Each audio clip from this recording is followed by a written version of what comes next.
رسوله الكريم أما بعد أعوذ بالله من الشيطان الرجيم بسم الله الرحمن الرحيم حاميم والكتاب المبين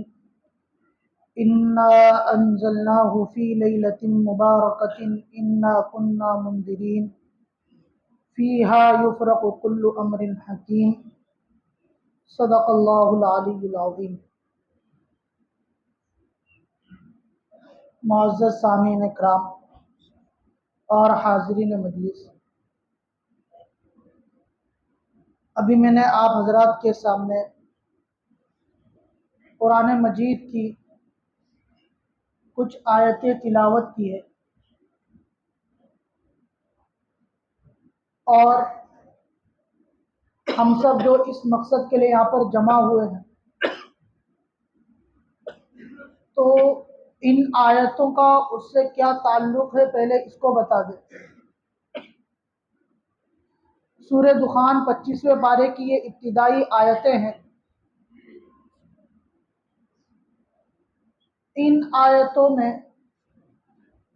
اللہ تبارک و تعالی نے اس رات کی فضیلت کو بیان کیا ہے۔ حضرت اکرمہ رضی اللہ رحمۃ اللہ علیہ جو بہت بڑے تابعی ہیں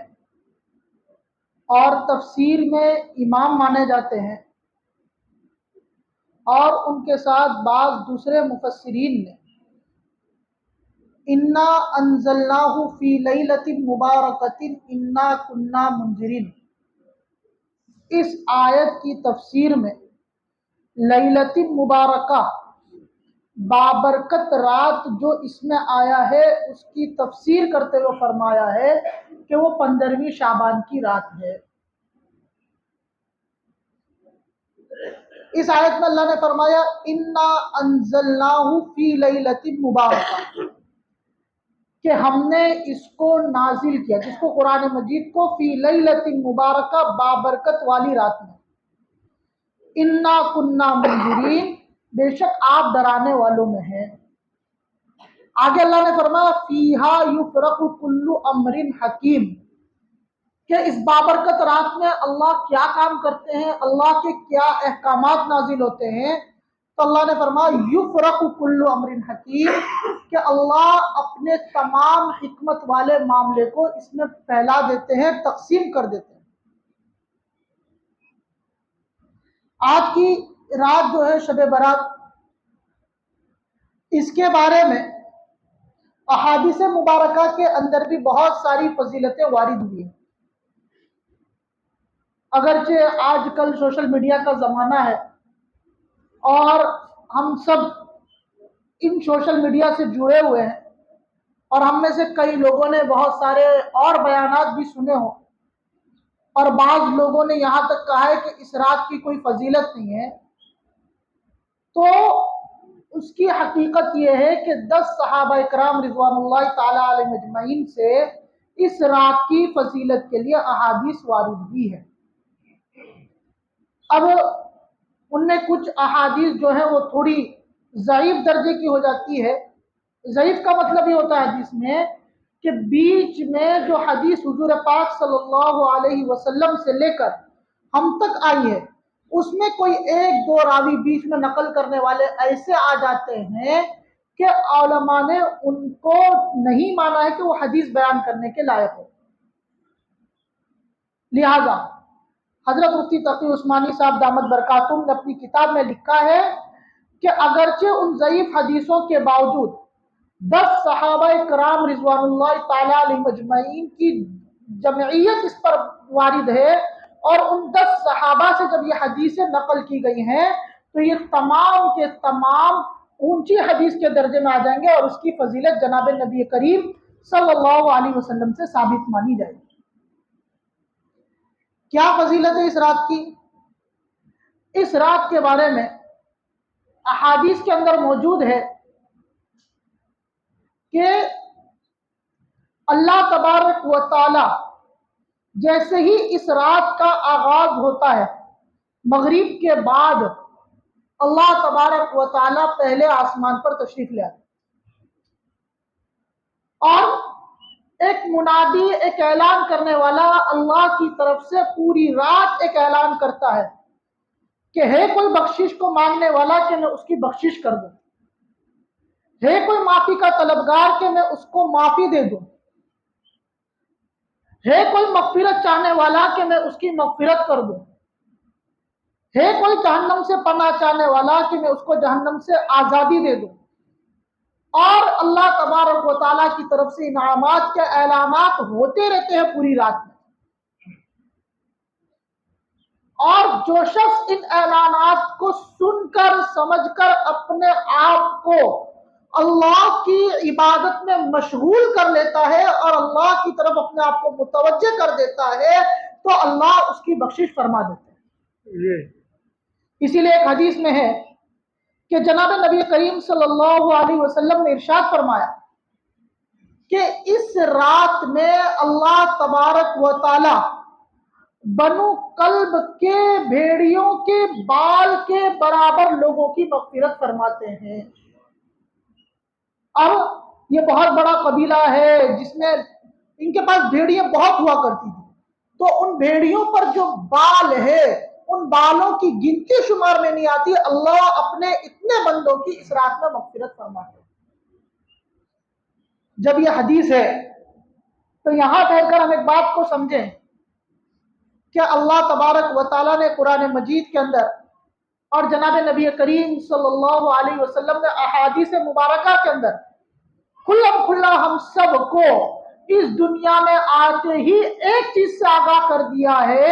کہ ہم سب کا کھلا ہوا دشمن ایک اس دنیا میں موجود ہے۔ ہماری اور کوئی دشمنی ہو، کسی سے دشمنی، کوئی دوست ہمارا دشمن بن جائے، کوئی بھائی ہمارا دشمن بن جائے، تو یہ تو ہم کو پتہ نہیں چلتا جب تک وہ دشمنی کو ظاہر نہ کرے، لیکن جس دشمنی کے اظہار ہو جاتا ہے ہمارے پاس، جب ہم کو پتا چل گیا کہ فلاں آدمی مجھ سے دشمنی کرتا ہے، نفرت کرتا ہے، تو ہم اس سے بچ کر رہتے ہیں، اس کی ایک ایک حرکت سے ہم بچنے کی کوشش کرتے ہیں۔ تو اللہ تبارک و تعالیٰ نے اور جناب نبی کریم صلی اللہ علیہ وسلم نے تو ہمیں پیدائش ہوتے ہی بتا دیا ہے کہ ایک دشمن تمہارا کھلا ہوا اس دنیا میں گھوم رہا ہے، اور وہ ہے شیطان۔ تو یہاں آپ رک کر ایک چیز سوچئے کہ شیطان جو ہمارا کھلا ہوا دشمن ہے، اس نے ہمارے اندر 3 4 5 6 7 8 خرابیاں اس رات کے اندر پیدا کر دی۔ اس نے سوچا کہ اللہ اتنے لوگوں کی مغفرت فرمانے والے ہیں، اتنے لوگوں کی جب مغفرت ہو جائے گی اور سب کے سب اللہ کے سامنے بخش دیے جائیں گے تو پھر میرا رول کیا رہ جائے گا؟ میں کس کام آؤں گا؟ میں تو یہاں پر لوگوں کو اللہ کی بخشش سے دور کرنے کے لیے آیا ہوں، اللہ کی مغفرت سے ہٹانے کے لیے آیا ہوں، جہنم کی طرف لے جانے کے لیے آیا ہوں۔ جب اللہ ان کو جہنم سے دور کر دے گا ان کی دعاؤں پر، تو میرا رول تو کہیں نہیں رہے گا۔ تو اس نے ہمارے دلوں میں اس رات کو لے کر دوسری خواہشات پیدا کر دی۔ کیا خواہشات پیدا کر دی؟ ہم نے اس رات میں ایک نیا کام چالو کر دیا، حلوہ بنانا۔ بھئی یہ حلوہ بنا کر آپ کھائے، پورے سال کھائے، اس میں کوئی ممانعت نہیں ہے، لیکن صرف اس رات کی فضیلت کے لیے ہم حلوہ بنا کر اس کو تقسیم کریں، اس کو کھائیں، تو یہ شیطان کی طرف سے ہے۔ اس کے علاوہ ہمارے نوجوانوں کے اندر اور ہم خود اس میں شامل ہیں کہ ہم نے ان راتوں کو اپنی عبادتوں کو چھوڑ کر اپنے گھومنے گھامنے کا ذریعہ بنا دیا ہے۔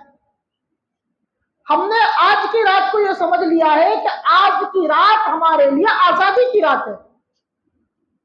ہم نے یہ سمجھ لیا ہے کہ آج حکومت والے ہمارا کچھ نہیں بگاڑ سکتے۔ ہمارے نوجوانوں کے اندر ایک بات یہ پیدا ہو جاتی ہے کہ آج کی رات ہم جتنا ہوم مچا سکتے ہیں اور جتنی بدماشی کر سکتے ہیں اور جتنی ہم عیاشی کر سکتے ہیں وہ اور راتوں میں ہمیں آسانی سے نہیں مل سکتی ہے۔ ہم نے عبادتوں کو چھوڑ کر ان چیزوں کو اپنا اوڑھنا بچھونا بنا لیا۔ اس کے علاوہ ہم نے ایک کام اور شروع کر دیا ہے کہ ہم اللہ تبارک و تعالیٰ نے اور جناب نبی کریم صلی اللہ علیہ وسلم نے تو فرمایا ہے کہ بھائی آپ قبرستان ہمیشہ جایا کرو،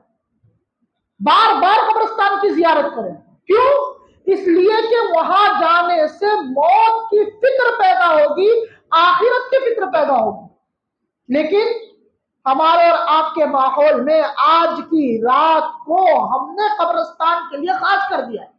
کہ آج قبرستان جانا ہی جانا ہے، اور جانا ہے صرف اس لیے کہ لوگ جا رہے ہیں، پورا قافلہ جا رہا ہے، ہم بھی جائیں۔ اگر نہیں جائیں گے تو لوگ کہیں گے کہ آج کی رات میں قبرستان نہیں گیا۔ اور ہم وہاں جا کر کیا کرتے ہیں؟ ہم قبرستان کے اندر داخل ہو گئے، لیکن دوستوں کے ساتھ، ہنسی مذاق کے ساتھ اور گلچھڑ اڑاتے ہوئے ہم قبر تک پہنچ جاتے ہیں۔ اللہ نے توفیق دے دی، کچھ سورہ فاتحہ سورہ اخلاص پڑھ کر پھر ہم جب وہاں سے الگ ہوتے ہیں تو پھر ہم گلچھڑ اڑاتے، دوستوں کے ساتھ ہنسی مذاق کرتے ہوئے ہم نکل جاتے ہیں۔ جو اللہ کے رسول صلی اللہ علیہ وسلم نے وہاں جانے کی جو کیفیت بیان کی تھی کہ وہاں جانے کے بعد ہمارے دلوں میں وہ کیفیت پیدا ہو جائے، وہ ہمارے وہاں پیدا ہی نہیں ہوتی۔ کیوں؟ اس لیے کہ ہم اس احساس کے ساتھ جاتے ہی نہیں ہیں۔ ہم نے تو ایک روٹین، ایک عادت، ایک طریقہ بنا لیا، بس اس طریقے پر ہم چلنے لگے۔ تو ہمیں اس طریقے کو چھوڑ کر ہمیں اس احساس کے ساتھ جانا ہے کہ آخر اس جگہ ہم کو بھی ایک وقت آ کر سونا ہے، اور یہی سے ہماری زندگی شروع ہے۔ یہ تو ہمارا امتحان گاہ ہے، یہ دنیا تو ہمارا ایگزامینیشن ہال ہے۔ اب ہم جیسے ایگزامینیشن ہال میں جاتے ہیں، ایگزام دے دیتے ہیں، ہمارے پاس سرٹیفکیٹ آ گیا کہ ہم بی ایم بن گئے، بی ایم ایس کر لیا، یا جو بھی ہم نے ڈگری حاصل کر لی۔ اب جو ہماری دنیا ہے اس ڈگری حاصل کرنے کے بعد شروع ہوتی ہے۔ اب ہم کو جاب کی تلاش کرنی ہے، ہم نے اگر کوئی اور ڈگری حاصل کی، ہم کو بزنس کرنا ہے، ہم کو کسی کے یہاں جاب کرنا ہے، تو ہماری دنیا تو اب شروع ہوئی ہے، ہماری زندگی تو اب چالو ہوئی ہے۔ تو اسی طرح ہمیشہ ہمیشہ رہنے والی زندگی جو کبھی ختم نہیں ہوگی، اس زندگی کا یہ ایگزامینیشن ہال ہے۔ یہاں آپ کا ایگزام ہو رہا ہے، قبر میں جانے کے بعد آپ کو اس کا سرٹیفکیٹ ملے گا کہ آپ پاس ہے یا ناپاس ہے، اور پھر وہاں آپ کی زندگی شروع ہوگی۔ وہ اصل زندگی ہے۔ وہاں اگر کسی آدمی کو اللہ نے ناپاس کر دیا ہے تو ہمیشہ ہمیشہ کے لیے وہ جہنم میں سڑتا رہے گا، کوئی اس کو اس جہنم سے بچانے والا۔ اور ہماری اور آپ کی وہ زندگی کی تیاری جس جگہ ہم اس اصل جگہ پر جا رہے ہیں، جہاں ہمارا خود کا سرٹیفکیٹ ہم کو ملنے والا ہے، ہم اور آپ ایسی بے تحاشا حالت میں جاتے ہیں کہ ہمیں کوئی وہاں پر احساس ہی نہیں ہوتا ہے کہ اس جگہ آ کر ہم کو ہمارا سرٹیفکیٹ دیا جائے۔ ہم اور آپ جب پرنسپل کے سامنے جاتے ہیں آخری سرٹیفکیٹ لینے کے لیے، تو ہم کتنا تیار ہو کر جاتے ہیں، کتنے ہم سلجھے ہوئے انداز میں جاتے ہیں، اور کتنا اپنا نیچر سیدھا کر لیتے ہیں کہ تاکہ وہ دیکھنے والا یہ سمجھے کہ واقعی یہ آدمی صحیح آدمی ہے، یہ سرٹیفکیٹ کے لائق ہے۔ ہمیں اور آپ کو بھی پتا ہے، اور جب ہم وہاں سے گزرتے ہیں اپنے پڑھائی کے زمانے میں، اس پرنسپل کے آفس کے پاس سے گزرتے ہیں جو ہمیں سرٹیفکیٹ دینے والا ہے، اور اس جگہ سے جب ہم گزرتے ہیں تو ہم وہاں بھی بہت اچھے سے گزرتے ہیں۔ کیوں؟ ہمیں اسی سے اپنے ایگزام کے مارکس لینا ہے۔ آج ہم اور آپ اس دنیا میں ایگزام دے رہے ہیں، اور جب ہم اس آخرت کی جگہ پر جا کر بھی ہنگامہ کرتے ہیں اور گلچھڑیں اڑاتے ہیں اور ہنسی مذاق کر کے نکل جاتے ہیں، تو ہمیں وہ احساس پیدا نہیں ہوتا۔ میرے محترم بزرگوں اور دوستوں، ایک روایت کے اندر یہاں تک ہے کہ جب قیامت میں سب کے نام اعمال ہو جائیں گے، اور جنتیوں کو جنت میں اور جہنمیوں کو جہنم میں اللہ ڈھکیل دے گا، سب اپنے اپنے ٹھکانے پر پہنچ جائیں گے، تو پھر ایک مینڈھا لایا جائے گا، اور اس مینڈھے کو سب کے سامنے ذبح کیا جائے گا، اور پھر اللہ تبارک و تعالی اعلان فرمائیں گے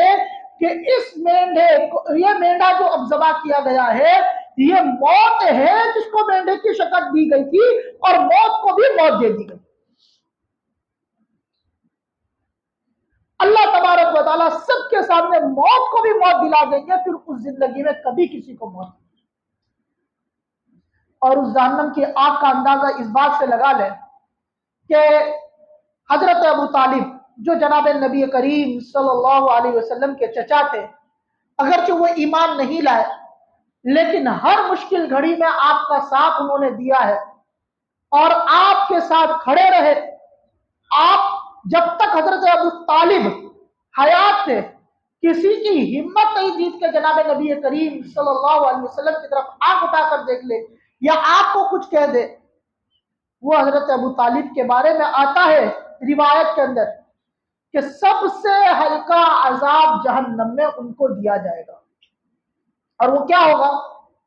آگ کی جوتیاں ان کو پہنا دی جائیں گی، اور اس آگ کی جوتیوں کی وجہ سے ان کا دماغ کھولنے لگے گا اور ان کو یہ احساس ہوگا کہ سب سے زیادہ عذاب اس وقت مجھے دیا جا رہا ہے. میرے محترم بزرگ اور دوستو، تو یہ ہے بخشش کی رات کہ ہم اللہ سے بخشش مانگیں. اب اس میں کرنے کے کام کیا ہے؟ کرنے کے کاموں میں جو ہے وہ ہے کہ اگر اللہ نے ہمیں طاقت دی ہے، قوت دی ہے، ہمت دی ہے، اللہ نے ہمارے اندر جذبہ دیا ہے، تو ہم اللہ کی عبادت میں مشغول ہو جائیں. ضروری نہیں ہے کہ ہم مسجد کے اندر ہی رہ کر اللہ کی عبادت کریں. ہم اپنے گھر میں جا کر اپنی ماؤں بہنوں کو لے کر اللہ کی عبادت میں مشغول ہو جائیں. قرآن کی تلاوت کریں، نماز پڑھیں، استغفار پڑھیں، ذکر و اذکار کی تسبیح پڑھیں، اللہ کی بڑائی بیان کریں، اور اس کے ساتھ ساتھ اللہ سے مانگے، اللہ سے مانگ کر اپنے آپ کو اللہ کو منوائے کہ اللہ ہماری بخشش کرنے پر آ جائے. آج کی رات میں اور ایک نماز صلاۃ التسبیح کی نماز کو ہم پڑھیں. اس نماز کی فضیلت کے بارے میں حضرت ابن عباس رضی اللہ تعالی عنہ، جو حضرت جناب نبی کریم صلی اللہ علیہ وسلم کے چچا تھے، تو حضرت ابن عباس رضی اللہ تعالیٰ عنہ کی حدیث ہے. مشکاۃ شریف میں یہ حدیث موجود ہے، ابن ماجہ میں موجود ہے، اور ترمذی شریف میں بھی یہ حدیث موجود ہے. حضرت ابن عباس رضی اللہ تعالیٰ عنہ فرماتے ہیں کہ جناب نبی کریم صلی اللہ علیہ وسلم نے ایک بار مجھے کہا کہ ایک چچا، ایک بات آپ کو ایسی نہ بتاؤں کہ جو اگر آپ کر لو تو انشاءاللہ آپ کی بخشش ہو جائے گی. حضرت ابن عباس نے فرمایا کہ بالکل بتائیے. پھر اللہ کے رسول صلی اللہ علیہ وسلم نے فرمایا کہ اگر آپ کے پاس وقت ہو، گنجائش ہو، ہمت، طاقت ہو تو اس کام کو روزانہ کر لیا کرو. اگر اس کی گنجائش، طاقت، ہمت نہیں ہے تو ہفتے میں ایک بار کر لیا کرو. اگر اللہ نے اتنی بھی گنجائش نہیں دی ہے تو سال میں ایک بار کر لیا کرو. اگر اللہ نے اتنی بھی گنجائش نہیں دی ہے تو آپ نے فرمایا کہ زندگی میں ایک بار ضرور بھی ضرور کر لینا. وہ کیا ہے؟ صلاۃ التسبیح کی نماز ہے. کس طرح ہم پڑھیں گے؟ اس کا طریقہ عام نمازوں سے الگ ہے، اور ہم میں سے ماشاءاللہ بہت سارے ایسے لوگ ہیں جو کئی بار اس نماز کو پڑھ چکے ہیں، لیکن ہم صرف شب برات میں، شب قدر میں ان نمازوں کو پڑھتے ہیں. تو لہذا ایک بار میں اس طریقے کو بیان کر دوں کہ سب سے پہلے ہم اس نماز کی نیت کریں کہ میں 4 رکعت صلاۃ التسبیح کی نماز اللہ کے واسطے پڑھتا ہوں. میرا منہ کعبۃ اللہ شریف کی طرف. نماز جب شروع کریں گے تو ثنا کے بعد 15 مرتبہ سبحان اللہ والحمد للہ ولا الہ الا اللہ واللہ اکبر، یہ کلمہ ہم کو پڑھنا ہے. رکوع کی پھر ہم اس کلمے کو 15 بار پڑھنے کے بعد پھر سورہ فاتحہ اور سورت پڑھیں، اور پھر اس کے بعد رکوع میں جائیں گے. رکوع کی تسبیح کے بعد پھر 10 مرتبہ یہ کلمہ پڑھیں. پھر رکوع سے کھڑے ہو کر 10 مرتبہ یہ کلمہ پڑھیں. پھر جب سب سجدے میں جائیں تو پہلے سجدے کی تسبیح کے بعد 10 بار یہ کلمہ پڑھیں. پھر سجدے سے اٹھ کر جب ہم جلسے میں بیٹھیں گے 2 سجدوں کے درمیان تب 10 مرتبہ پڑھیں. پھر دوسرے سجدے میں جائیں، سجدے کی تسبیح کے بعد 10 مرتبہ پڑھیں، اور پھر سیدھا کھڑے ہو جائیں اور کھڑا ہو کر پھر 15 مرتبہ پڑھ لیں. تو ایک رکعت میں 75 مرتبہ ہم کو اس کلمے کو پڑھنا ہے. تو ٹوٹل 4 رکعت میں 300 مرتبہ ہو جائے گا. اس ترتیب سے یہ صلاۃ التسبیح کی نماز پڑھنی ہے۔ اور کرنے کا کام کیا ہے؟ قبرستان اگر کوئی نہ گیا ہو کبھی بھی، اتنی عمر ہو گئی ہے قبرستان کبھی جانے کی اس رات میں توفیق نہیں ہوئی ہے، تو اگر کہ جناب نبی کریم صلی اللہ علیہ وسلم سے ایک مرتبہ جانا ثابت ہے تو ہم اس سنت کی ادائیگی کی نیت سے صرف ایک مرتبہ جا کر آ جائیں۔ حضرت عائشہ صدیقہ رضی اللہ تعالیٰ عنہا کی روایت ہے، اور حضور پاک صلی اللہ علیہ وسلم تشریف لائے اور آپ لیٹنے کی تیاری کرنے لگے، پھر اچانک آپ کو کچھ یاد آیا اور آپ اٹھ کر چل دیے۔ میں نے کہا کہ اللہ کے رسول کہاں جا رہے؟ میں بھی آپ کے پیچھے چل دی۔ آپ جنت البقیع میں تشریف لے گئے اور وہاں پر جا کر آپ نے تمام مرحومین کے لیے دعا کی اور ایصال ثواب کیا، اور پھر آپ وہاں سے پھر واپس تشریف لائے اور عبادت میں مشغول ہو گئے، اور آپ اتنے لمبے لمبے سجدے کرتے تھے۔ حضرت عائشہ کی روایت ہے، وہ فرماتی ہیں کہ میرے دل میں الٹے الٹے خیالات، دوسرے خیالات آنے لگے کہ کہیں کوئی اور حادثہ تو پیش نہیں آ گیا۔ اتنے لمبے لمبے آپ نے سجدے کیے۔ تو ایک مرتبہ جناب نبی کریم صلی اللہ علیہ وسلم سے ثابت ہے قبرستان جانا، لہذا اس سنت کی ادائیگی کی نیت سے اگر کوئی انسان زندگی میں ایک مرتبہ قبرستان اس رات کو جاتا ہے تو اس کی تو اجازت علماء نے دی ہے، لیکن اپنا معمول بنا لے، اپنے اعمال اس طریقے سے سیٹ کر لینا، اس کی اجازت شریعت میں نہیں ہے۔ کیوں نہیں ہے؟ آپ ایک چیز سمجھیے، اللہ کے رسول صلی اللہ علیہ وسلم جب قیامت میں عالم جب برپا ہوگا اور اللہ کے سامنے سب حساب و کتاب کے لیے کھڑے ہوں گے، اور حضور پاک صلی اللہ علیہ وسلم کے ہاتھ سے جام کوثر تقسیم ہو رہا ہوگا، اور وہ پانی ہے جس کے بعد کبھی کسی جنتی کو پیاس نہیں لگے گی، اس پانی کے تقسیم کے وقت جس انسان نے اس بدعت کو ایجاد کیا ہے کہ شب برات میں قبرستان جانا سنت ہے اور اس پر عمل ہمیشہ کرتا رہا، تو جب اس کا نمبر اس جام کوثر پر حضور پاک صلی اللہ علیہ وسلم کے ہاتھ سے پانی پینے کا آئے گا تو فرشتے اس کو وہاں سے ہٹا دیں گے۔ اللہ کے رسول صلی اللہ علیہ وسلم فرمائیں گے کہ بھائی یہ تو میرا امتی ہے، آپ اس کو کیوں یہاں سے ہٹا رہے ہو؟ تو فرشتے کہیں گے کہ یہ آپ کے بعد دین میں آپ کے نام پر نئی سنتیں نئی بدعات کو ایجاد کرتا تھا اور اس پر لوگوں سے عمل کرواتا۔ میرے محترم بزرگ اور دوستوں، تو جو چیز جتنی ثابت ہے اسلام نے ہم کو سکھایا کہ ہم اتنا ہی کریں، اس سے آگے نہیں بڑھنا۔ لہذا ایک مرتبہ جناب نبی کریم صلی اللہ علیہ وسلم سے ثابت ہے تو ہم ایک مرتبہ اپنی زندگی میں اس عمل کو کریں، سنت کی نیت سے ہم اس کو معمول نہ بنائیں۔ ہم اپنا معمول بنائیں قبرستان میں جانے کا ہفتے میں ایک بار، ہم اس کو اپنا معمول بنائیں 2-3 دن میں ایک بار جانے کا، تاکہ جو مرحومین ہمارے آرام فرما رہے، جس کو اس کی اب ضرورت ہے، سال میں ایک بار ان کو ضرورت نہیں، ان کو ہمیشہ اس کی ضرورت ہے، تو ہم اس کو حاصل ان کو پہنچانے کے لیے جایا کریں، اس چیز کو ہم سمجھیں۔ دوسری چیز ہے کہ اللہ تبارک و تعالیٰ اس رات میں، اللہ کے رسول صلی اللہ علیہ وسلم کی حدیث سے ثابت ہے کہ لوگوں کے اللہ تبارک و تعالیٰ تقدیر کو بانٹ دیتے ہیں۔ اللہ تبارک و تعالیٰ فرشتوں کو بلاتے ہیں اور کتنے بچے اس شعبان سے لے کر اگلی شعبان تک پیدا ہونے والے ان کی ایک لسٹ دے دیتے ہیں، کتنوں کو اللہ آج سے لے کر اگلی شعبان تک اس دنیا سے اٹھانے والے اور جو اس دنیا کو چھوڑ کر جانے والے ان کی لسٹ دے دی جاتی ہے، کس کو کتنا رزق دیا جائے گا اس کی الگ ایک فہرست بنا کر دی جاتی ہے، کس سے رزق کو ختم کیا جائے گا اس کی الگ فہرست بنا کر دی جاتی ہے، کس کو بیماری لاحق ہوگی کس کو بیماری لاحق نہیں ہوگی، کس کو کتنے دن بیمار ہونا ہے، یہ تمام چیزوں کی لسٹ اللہ تبارک و تعالیٰ آج فرشتوں کو عطا کرتا ہے۔ آج ہماری تقدیر کے فیصلے ہوتے ہیں، اس تقدیر کے فیصلے کے وقت ہم اور آپ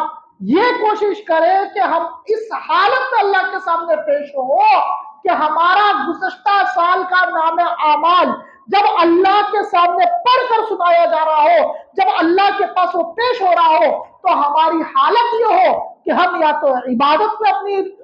اپنی زندگی کو مصروف رکھے ہو یا ہم روزہ رکھ کر رکھے ہو۔ اللہ کے رسول صلی اللہ علیہ وسلم کی حدیث ہے، اگرچہ علماء نے اس حدیث کو بہت ضعیف قرار دیا ہے، مفتی تقی عثمانی صاحب دامت برکاتہم نے تو اپنی کتاب میں یہاں تک لکھا ہے کہ روزے والی حدیث بالکل ضعیف ہے، اور روزہ رکھنا 15 شعبان کو مسنون نہیں بلکہ مستحب ہے، بلکہ بعض علماء نے مسنون کہا ہے لیکن مفتی تقی عثمانی صاحب نے اس کو مستحب کے درجے میں اتارا ہے۔ تو اللہ کے رسول صلی اللہ علیہ وسلم کی جو حدیث ہے وہ ضعیف حدیث ہے، اس میں آپ فرماتے ہیں کہ میری خواہش اور میری تمنا یہ ہے کہ جب میرا نام اعمال پیش ہو تو میں اس حالت میں ہو کہ یا تو میں اللہ کی عبادت کر رہا ہوں یا میں روزے سے ہوں۔ رات میں ہم اللہ کی عبادت کریں، دن میں روزہ رکھیں، اور اس روزے میں اگر ہم شعبان کے مسنون روزوں کی نیت کر لیں تو ہمارے لیے یہ مسنون بھی ہو جائے گا اور سنت پر عمل بھی ہو جائے گا۔ تو میرے بھائی اور بزرگوں اور دوستوں، دوسری چیز یہ ہے کہ ہم یہ عہد کریں آج کہ آج سے ہم 5 وقتہ نماز کے پابند ہو جائیں۔ یہ نمازیں صرف آج کے لیے نہیں ہے، آج مغرب سے کل مغرب تک، آج مغرب سے کل فجر تک، آج مغرب سے کل ظہر تک، یہ نمازیں صرف اس کے لیے نہیں ہے۔ اللہ کے رسول صلی اللہ علیہ وسلم نے نماز کو دین کا ستون بتایا ہے، اور ایک روایت میں آپ نے فرمایا من ترک الصلاۃ متعمدا فقد کفر، کہ جو جان بوجھ کر نماز چھوڑ دے وہ کافر ہو گیا، وہ ایمان سے نکل گیا۔ اور ہم اور آپ جانتے ہیں کہ اس دنیا میں اللہ نے ماں باپ کو جتنا زیادہ شفقت کرنے والا، محبت کرنے والا، رحم کرنے والا اپنے بندوں پر بنایا ہے، اس سے زیادہ محبت، اس سے زیادہ شفقت، اس سے زیادہ رحمت اگر کوئی اس امت پر کرتا ہے تو وہ جناب نبی کریم صلی اللہ علیہ وسلم کی ذات ہے۔ آپ اس امت کے لیے پوری رات اللہ کے سامنے روتے ہیں، یا ربی امتی یا ربی امتی کر کے، کہ اللہ میری امت کا کیا ہوگا، میری امت کا کیا ہوگا۔ ایسی شفقت اور محبت ہے کہ اللہ نے تمام نبیوں کو اپنی زندگی میں ایک مقبول دعائیں دی ہے کہ وہ مانگیں گے تو وہ قبول ہو جائے گی۔ جناب نبی کریم صلی اللہ علیہ وسلم کو بھی وہ دعا دی گئی، آپ نے فرمایا کہ اس دعا کو میں یہاں نہیں آخرت میں استعمال کروں گا۔ اور کیسے استعمال کریں گے؟ اللہ کے رسول صلی اللہ علیہ وسلم کی حدیث میں ہے کہ جب آپ کو اللہ پوچھے گا کہ اے محمد کیا سب کچھ ہو گیا ہے، تو اللہ کے رسول صلی اللہ علیہ وسلم فرمائیں گے کہ اللہ میرے جتنے امتی جہنم میں اپنے گناہوں کی سزا کاٹ رہے، جب تک ان جہنم میں سے میرا ایک امتی، ایک کلمہ گو جنت میں داخل نہیں ہو جائے گا، میں جنت میں داخل نہیں ہو سکتا۔ اتنی شفقت اور محبت وہ اللہ کے رسول صلی اللہ علیہ وسلم جو اس امت کے لیے راتوں کو تڑپتے ہیں، جو جنت میں داخلہ اپنے لیے نہیں مناسب سمجھتے جب تک ان کا ایک بھی امتی جہنم میں اپنے گناہوں کی سزا کاٹ رہا ہے۔ ہم نے عیش و عیاشی کی، ہم نے اپنی زندگی کو آرام اور راحت میں گزارا، ہم نے نمازوں کو چھوڑا، ہم نے روزہ، زکوٰۃ، صدقہ، فطرہ ہم نے چھوڑا، ہم نے گناہوں کو اختیار کیا، جہنم میں ہم سزا کاٹ رہے، لیکن اس کی وجہ سے اگر کوئی انسان رکا ہوا ہے تو وہ ہمارے اور آپ کے آقا جناب نبی کریم صلی اللہ علیہ وسلم رکے ہوئے ہیں۔ اتنی شفقت اور محبت کے بعد بھی آپ کی ایک حدیث ہے، آپ فرماتے ہیں کہ جو انسان جان بوجھ کر بلا کسی عذر کے مسجد کی جماعت کی نماز چھوڑ کر گھر میں نماز پڑھتا ہے تو میرا دل یہ چاہتا ہے کہ میں اپنی جگہ پر کسی اور کو امامت کے لیے کھڑا کروں اور میں صحابی دوسرے لوگوں کو حکم دوں کہ وہ لکڑیاں جمع کرے اور میں اس کے گھر کو آگ لگا دوں۔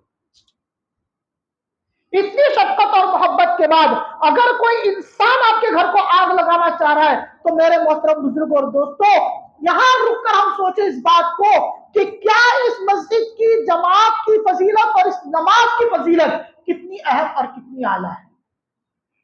کہ وہ انسان وہ آقا جنت میں جانے کے لیے تیار نہیں جب تک ایک ایک امتی جہنم میں موجود ہے. وہ آقا اور وہ اللہ کا نبی اور اللہ کا لاڈلا جو بخشایا ہے لیکن اپنی امت کے لیے پوری رات کھڑا رہتا ہے اور اپنے پیروں کو سجا لیتے ہیں, اپنی آنکھوں کو سجا کر موٹا کر دیتے ہیں اور اپنی امت کی مغفرت کی دعا مانگتے رہتے ہیں کہ یا ربی امتی ہے, اللہ میری امت کا کیا ہوگا. اتنی شفقت اور محبت کے بعد جب وہ آپ کو گھر کو جلانے کی بات کر رہے تو ہم اور آپ سوچیں کہ اس جماعت کی کیا اہمیت. اور یہ تحفہ تو کیسا ہے, یہ تحفہ تو ایسا ہے کہ جب معراج پر جناب نبی کریم صلی اللہ علیہ وسلم کی حاضری ہوئی تھی تو آپ نے فرمایا تھا کہ اللہ مجھے آپ سے کلام کی خواہش ہوئی, میں نے تو آپ کا دیدار کر کے آپ سے ہم کلام ہو گیا, اگر میری امت میں سے کسی کی خواہش ہو کہ وہ آپ سے ہم کلام ہو, آپ سے بات کرنا چاہے تو وہ کہاں جائے. تو اللہ نے اس وقت اس نماز کا تحفہ دیا کہ اگر آپ کی امت میں سے کسی کو مجھ سے ہم کلام ہونے کی خواہش ہو جائے, مجھ سے بات کرنے کی خواہش ہو جائے تو وہ مسجد میں آ جائے, اپنے گھر پر کھڑا ہو کر 2 رکعت میرے سامنے پڑھ لے, میں اس سے ہم کلام ہو جاؤں گا. اور کتنی بڑی فضیلت ہے اس نماز کو لے کر. جب جناب نبی کریم صلی اللہ علیہ وسلم کو نمازیں دی گئی تو 50 دی گئی تھی. آپ وہ 50 نماز لے کر اس دنیا میں آ رہے تھے, لیکن حضرت موسیٰ علیہ السلام سے ملاقات ہوئی اور وہ 50 کو کم کرتے کرتے اخیر میں بہت لمبا واقعہ 5 نمازیں رہ گئی. اب جب حضرت موسیٰ نے کہا کہ تمہاری امت 5 نماز بھی نہیں پڑھ پائے گی, اے نبی اس کو بھی جا کر کم کرا دو, تو جناب نبی کریم صلی اللہ علیہ وسلم نے فرمایا کہ اے اللہ کے محبوب اور اللہ کے موسیٰ, اللہ کے کلیم اللہ جس سے اللہ نے بات کی ہے, مجھے اب شرم آتی ہے کہ میں جا کر اللہ سے کم کراؤں. پھر اللہ کی طرف سے اعلان ہوتا ہے کہ اے محمد تمہاری امت سے کہہ دو کہ 5 وقت کی فرض نماز جماعت کے ساتھ ادا کرے, میں 50 نمازوں کا ثواب دوں. میرے محترم بزرگوں اور دوستوں, سوچنے کی چیز ہے. اور ایک روایت میں ہے کہ ایک نماز چھوڑنے پر 1,70,00,000 دن تک انسان کو جلایا جائے, اور وہاں کا ایک دن یہاں کے 1 سال کے برابر ہوگا, اور وہاں کا 1 سال یہاں کے 100 سال کے برابر. میرے محترم بزرگ اور دوستوں, سوچنے کی چیز ہے کہ ہم نے جو اپنا ماحول بنا رکھا ہے, ہم نے جو اپنے اعمال بنا رکھے ہیں, اگر ہم اس کو سدھار لیں, ہم اس پر آ جائیں اور ہم اپنی نماز کی پابندیوں کو اختیار کر لیں تو میرے محترم بزرگ اور دوستوں ہمارے کئی سارے مسائل ایسے ہی حل ہو جائیں گے. ان نمازوں پر اگر ہم آ جائیں, اللہ کے سامنے اپنے سر کو جھکانے والے بن جائے تو اللہ ہمارے کئی مسائل حل کر دیں گے. 2 باتیں عرض کر کے میں اپنی بات ختم کرتا ہوں, جو مختصر سی ہے کہ ان نمازوں کے ذریعے ایک صحابی نے اپنے مردہ بچے کو زندہ کروا دیا, اور ایک صحابی نے اپنی بند چکی سے 2 رکعت نماز پڑھ کر آٹا نکال لیا. تو نماز تو وہی ہے, پڑھتے وہی تھے, وہ بھی اللہ کا کلام پڑھتے تھے, ہم بھی اللہ کا کلام پڑھتے ہیں, وہ بھی رکوع سجدہ کرتے تھے, ہم بھی رکوع سجدہ کرتے ہیں, مگر ہماری اور ان کی نماز میں کیا فرق ہے, ہم اس کو سوچیں. وہ فرق یہ ہے کہ وہ نماز میں کھڑے ہوتے تھے تو دنیا کو چھوڑ کر آتے تھے, اور ہم نماز میں کھڑے ہوتے ہیں تو دنیا کو لے کر آتے ہیں. حضرت علی رضی اللہ تعالیٰ عنہ کا واقعہ ہے کہ آپ کو تیر لگ گیا, اور وہ تیر آپ کو نکالنے میں بہت تکلیف محسوس ہو رہی تھی, نکل نہیں پا رہا تھا. کسی نے کہا کہ ابھی مت نکالیے, جب وہ نماز پڑھنے لگے وہ تیر نکال لیجئے. حضرت علی نماز پڑھنے لگے, وہ تیر کھینچ کر نکال لیا گیا. حضرت علی نماز سے فارغ ہو گئے, لیکن ان کو احساس نہیں ہوا. جب پتا چلا تو پوچھا وہ کب نکالا گیا, کہا گیا جب آپ نماز پڑھ رہے تھے تب آپ کے جسم سے وہ تیر نکال لیا گیا. آج ہمارا حال یہ کہ چوٹی کاٹ جائے تو ہم نماز میں ہنگامہ مچا دیں, اور ہماری نمازوں کا کیا حال ہے, ایک لطیفہ سنا کر جو ہماری حقیقت ہے اور ہم اس کو جھانکے اپنے اندر. میں اپنی بات کو ختم کرتا ہوں کہ ایک مسجد کے اندر اس بات میں اختلاف ہو گیا کہ بھائی 3 رکعت ہوئی ہے 4 رکعت, عشاء کی نماز تھی, اختلاف ہو گیا. کوئی کہہ رہا ہے 3 ہو گئی, کوئی کہہ رہا ہے 4 ہو گئی. بہت ہنگامہ ہونے کے بعد ایک آدمی کھڑا ہوا اور اس نے کہا کہ میں دعوے کے ساتھ کہہ سکتا ہوں کہ 3 رکعت ہوئی ہے 4 نہیں. پوری مسجد خوش ہو گئی. کیوں خوش ہو گئی؟ ان لوگوں کو ایسا لگا کہ بھئی ہمارے اندر ایک ایسا آدمی موجود ہے جو بالکل دھیان سے اللہ کی یاد میں نماز پڑھ رہا ہے، اس کو کسی دنیا کی فکر نہیں ہے، وہ اپنی اللہ کے لیے نماز پڑھنے آیا ہے اور دھیان اور لگاؤ کے ساتھ وہ نماز پڑھ رہا ہے۔ پوری مسجد نے کہا کہ اس ایک بندے کی وجہ سے ہم لوگ سب بخشے جائیں۔ اس سے پوچھا گیا کہ بھئی آپ اتنے دعوے کے ساتھ کیسے کہہ سکتے ہو؟ تو وہ کہتا ہے کہ میرے پاس 4 دکانیں ہیں۔ کتنی دکانیں ہیں؟ 4 دکانیں، اور میں ہر روز ان 4 دکانوں کو بند کر کے عشاء کی نماز پڑھنے آتا ہوں اور ایک رکعت میں ایک دکان کا حساب کرتا ہوں۔ آج 3 دکانوں کا حساب ہوا اور امام صاحب نے سلام بھیج دیا، 4تھی دکان کا حساب نہیں ہوا۔ میرے محترم بزرگوں اور دوستوں، ہم کو اس بات پر ہنسی آتی ہے، لیکن اللہ معاف کرے ہماری نمازوں کا یہی حال ہے، اور احادیث مبارکہ میں ہے کہ ایسی نمازیں کپڑے کی طرح لپیٹ کر، جیسے ہم گندا کپڑا لپیٹتے ہیں، اس نماز کے منہ پر مار دی جاتی ہے اور اس سے کہا جاتا ہے کہ تیری نماز تجھے مقبول ہے، ہمارے پاس اس کا کوئی اجر نہیں ہے۔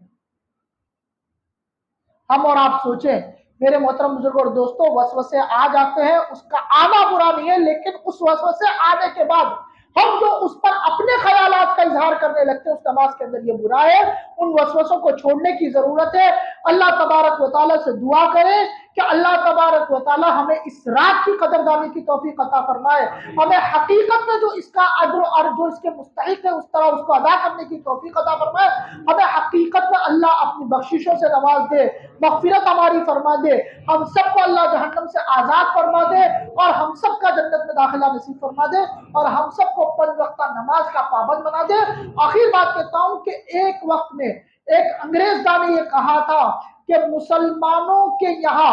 جتنی بھیڑ جمعہ میں ہوتی ہے اتنی بھیڑ اگر فجر میں ہو گئی تو سمجھ لو کہ اس دنیا کی کایا پلٹ گئی۔ اس دنیا سے مسلمانوں کو کوئی ہرا نہیں سکتا، کوئی مسلمانوں پر انگلی اٹھا نہیں سکتا، جس دن ان کی نمازوں میں، ان کی مسجدوں میں اتنی بھیڑ جمع ہو جائے جتنی جمعہ کے اندر ان کے وہاں بھیڑ جمع ہوتی ہے۔ میرے محترم بزرگوں اور دوستوں، اب قیامت کے حالات ہمارے سامنے ہیں، قیامت کی ہولناکیں ہمارے سامنے ہیں، ہم کو اب اپنے اللہ کو منانے کی کوشش کرنی ہے، اور وہ مانے گا اللہ جب تم اللہ کے سامنے سر جھکاؤ گے، سجدے میں گرو گے۔ اللہ کے سامنے ہم گرنے کی کوشش کریں، ہم نماز کے پابندی بن جائیں اور 5 وقتہ نماز جماعت کے ساتھ ادا کرنے کی کوشش کریں۔ اللہ تبارک و تعالی ہمیں اپنی نمازوں کی توفیق عطا فرمائے، ہمیں 5 وقتہ نمازی کا پابند بنا دے، جماعت کے ساتھ نماز پڑھنے والا بنا دے۔ اللہ تبارک و تعالی جو باتیں کہی گئی ہے، سنی گئی ہے، اس پر ہم کو اور آپ کو سب کو عمل کرنے کی توفیق عطا فرمائے۔ آمین وآخر دعوانا الحمدللہ رب العالمین۔ هديتنا وهب لنا من لدنك رحمة إنك أنت الوهاب ربنا إنك جامع الناس ليوم لا ريب فيه إن الله لا يخلف الميعاد ربنا لا تزغ قلوبنا بعد إذ هديتنا وهب لنا من لدنك رحمة إنك أنت الوهاب ربنا اغفر لي ولوالدي ولأساتذتي ولمشايخي اللهم اغفر لنا وارحمنا وأنت خير الراحمين اللهم إنا نجعلك في نحورهم ونعوذ بک من شرورہم۔ اے اللہ ہمارے گناہوں کو معاف فرما دے، اے اللہ ہماری خطاؤں کو درگزر فرما دے، اے اللہ ہم بہت گنہگار ہیں، بہت خطا کار ہیں، رات کے اندھیرے میں، دن کے اجالے میں، جان بوجھ کر انجانے میں چھوٹے بڑے جتنے بھی گناہ کیے اللہ تمام کو معاف فرما دے۔ یا اللہ ہم گناہوں کے سمندر میں ڈوبے ہوئے ہیں، یا اللہ ہم گناہوں کے سمندر میں ڈوبے ہوئے ہیں، یا اللہ اپنی رحمت کی رسی ڈال کر ہمیں اس سے باہر نکال دے، یا اللہ اپنی رحمت کی رسی ڈال کر ہمیں اس سے باہر نکال دے، یا اللہ ایک ایک گناہ سے بچنے کی توفیق عطا فرما دے، یا اللہ چھوٹے سے چھوٹے گناہ سے بچنے کی توفیق عطا فرما دے، یا اللہ گناہوں کا احساس ہمارے اندر مر چکا ہے، یا اللہ آج ہم گناہ کرتے جاتے ہیں لیکن ہمیں احساس نہیں ہوتا ہے، یا اللہ ہم گناہوں پر گناہ کرتے جاتے ہیں لیکن احساس نہیں ہوتا ہے، یا اللہ گناہوں کا احساس ہمارے اندر پیدا فرما دے، یا اللہ ہمیں نادم اور شرمندہ فرما دے، یا اللہ ہم تو گناہ پر گناہ کرتے جا رہے ہیں اور تیری رحمتیں اترتی جا رہی ہے، یا اللہ تیری نعمتوں سے ہم فائدہ بھی اٹھا رہے ہیں اور اللہ اس کے ساتھ تیری ناشکری بھی کر رہے ہیں، یا اللہ ہمیں تیری نعمتوں کا شکر گزار بندہ بنا دے، یا اللہ تیری ایک ایک نعمت پر شکر کرنے والا بنا دے، یا اللہ اگرچہ تو نے فرمایا ہے ان تعدوا نعمت اللہ لا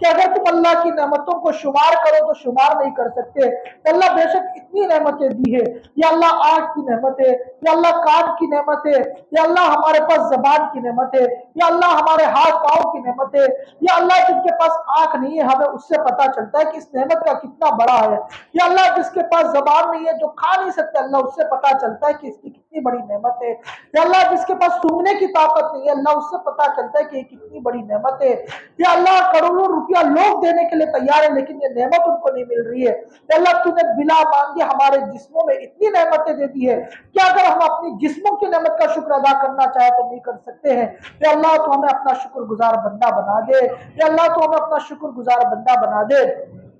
یا اللہ ہم سب کی بخشش فرما دے، یا اللہ ہم سب کی گناہوں کو معاف فرما دے، یا اللہ ہم سب کی مغفرت فرما دے، یا اللہ ہمارے اس مجمع میں اللہ سفید داڑھی والے بھی ہیں، یا اللہ ہمارے اس مجمع میں کچھ تیرے بندے خاص بھی ہیں جس کو تو جانتا ہے، یا اللہ ہم تو نہیں جانتے ہیں، یا اللہ تیرے سے خاص لگاؤ والے بندے بھی موجود ہیں جن سے تیرا الگ سا تعلق ہے، یا اللہ ان کے بدولت، یا اللہ ان سفید داڑھی والوں کے بدولت، یا اللہ معصوم بچے بھی ہیں، یا اللہ ان معصوم بچوں کی بدولت، یا اللہ تو ہم سب کی مغفرت فرما دے، یا اللہ تو ہم سب کے گناہوں کو معاف فرما دے، یا اللہ ہمیں ایسا بنا دے جیسے آج ہی ہم اس دنیا میں آئے ہیں، یا اللہ ہمیں بالکل نامولود بنا دے، یا اللہ ہمیں بالکل نیا بچے کی طرح بنا دے، یا اللہ ہمیں بالکل اپنی زندگی میں نئی طرح سے شروعات کرنے والا بنا دے، یا اللہ تیرے احکامات پر چلنا ہم سب کے لیے آسان فرما دے، یا اللہ ایک ایک حکم پر عمل کرنے والا بنا دے، یا اللہ حضور کی ایک ایک سنت کو دل و جان سے عمل کرنے والا بنا دے،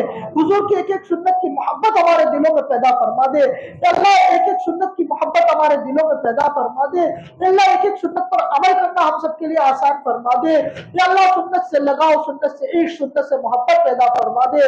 یا اللہ جو بیمار ہے ان کو شفا کاملہ عاجلہ مستمرہ عطا فرما دے، یا اللہ جو مقروض ہے اللہ غیب سے ان کی قرضوں کی ادائیگی کا اسباب مہیا فرما دے، یا اللہ جو دو جوڑا اپنے گھروں میں بیٹھے اللہ ان کے لیے اچھے جوڑے نصیب فرما دے، یا اللہ جو بے اولادی اللہ ان کو نیک صالح اولاد عطا فرما دے، یا اللہ جن کی اولادیں نافرمان ہو چکی ہے اللہ ان کی اولادوں کو فرما بردار بنا دے، یا اللہ ان کی اولادوں کو اپنے ماں باپ کی آنکھوں کی ٹھنڈک بنا دے، یا اللہ ان کی اولادوں کو دین پر چلنے والا بنا دے، یا الہ العالمین ہم سب کو دین پر عمل کرنے والا بنا دے، یا اللہ ہم سب کو نماز کا پابند بنا دے، یا اللہ پنج وقتہ نماز پر پابندی کے ساتھ پڑھنے والا بنا دے، یا اللہ مسجد میں جماعت کے ساتھ نماز پڑھنے والا بنا دے، یا اللہ مسجد میں جماعت کے ساتھ نماز پڑھنے والا بنا دے، یا اللہ حضور پاک صلی اللہ علیہ وسلم کے طریقے پر چلنے والا بنا دے، حضور پاک صلی اللہ علیہ وسلم کے طریقے پر عمل کرنے والا بنا دے، یا اللہ جو تو نے حرام کر دیا ہے، جو تو نے منع کر دیا اللہ اس سب کی حفاظت فرما دے، ان سب سے ہمیں بچا لے، یا اللہ جو اس پر تو نے ہم کو چلنے کے لیے حکم دیا ہے یا اللہ اس پر ہم سب کو چلا دے، یا اللہ اہدنا الصراط المستقیم تو نے قرآن میں فرمایا، ہمیں دعا مانگنے کا طریقہ تو نے سکھایا، یا اللہ ہمیں سیدھے راستے کی ہدایت عطا فرما دے، غیر المغضوب علیہم ولا الضالین، یا اللہ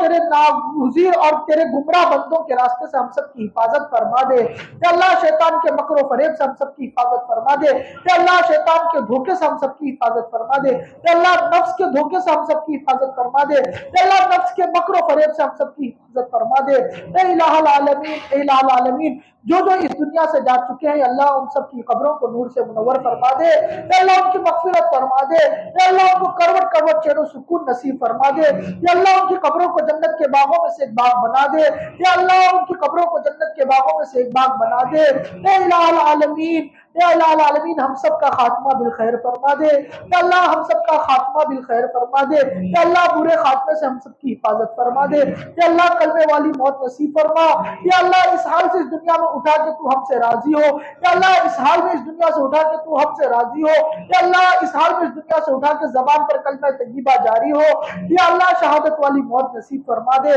یا اللہ شہادت والی موت نصیب فرما دے، اے الہ العالمین ہم سب کو نام اعمال دائیں ہاتھ میں نصیب فرما دے، یا اللہ حضور پاک صلی اللہ علیہ وسلم کے ہاتھ سے جام کوثر پینا نصیب فرما دے، اے الہ العالمین ہماری قبروں میں یا اللہ ممکن نکیر جو سوالات کرے یا اللہ ہماری قبروں میں جو ہمارے سوال و جواب ہے یا اللہ ہم پر آسان فرما دے، یا اللہ ہماری قبروں کو جنت کے باغوں میں سے ایک باغ بنا دے، یا اللہ ہماری قبروں کو جہنم کے گھروں میں سے ایک گڑھا بننے سے حفاظت فرما دے، یا اللہ ہماری قبروں کو جنت کے باغوں میں سے ایک باغ بنا دے، یا اللہ قیامت کے دن جس دن تیرے سائے کے علاوہ کوئی سایہ نہ ہوگا، اے اللہ اس دن تیرے سائے کے نیچے جگہ عطا فرما دے، اے اللہ اس دن تیرے سائے کے نیچے جگہ عطا فرما دے۔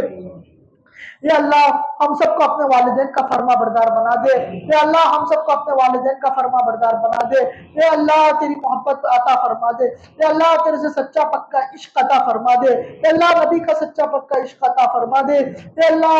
جنہوں نے ہمیں دعا کے لیے کہا ہے یا لکھا ہے یا ان کا ہم پر حق ہے یا جو کہنا چاہتے تھے نہیں کہہ سکتے، یا اللہ ان تمام کے جائز مقاصد کو پورا فرما دے، یا اللہ حاضرین مجلس میں جو اپنے جو جائز مقاصد لے کر آئے ہیں، یا اللہ ان تمام کے جائز مقاصد کو پورا فرما دے، یا اللہ تو ہر ایک کے دلوں کو جاننے والا ہے، یا اللہ تو ہر ایک کے دلوں کو جاننے والا ہے، یا اللہ جو بھی پریشانی جس کے دل میں، اللہ ان سب کی پریشانیوں کو دور فرما دے، اے الہ العالمین، اے الہ العالمین۔ جناب نبی کریم صلی اللہ علیہ وسلم نے جن برائیوں سے پناہ مانگی ہے ان سب سے ہماری حفاظت فرما دے، اور جن اچھائیوں کی دعا مانگی اللہ ان سب میں ہمارا حصہ عطا فرما دے، اے اللہ ہماری دعاؤں کو حضور پاک صلی اللہ علیہ وسلم کے صدقہ طفیل میں قبول فرما لے۔ صلی اللہ تعالی علی خیر خلقہ محمد وآلہ وصحبہ اجمعین برحمتک یا ارحم الراحمین والحمد للہ رب العالمین۔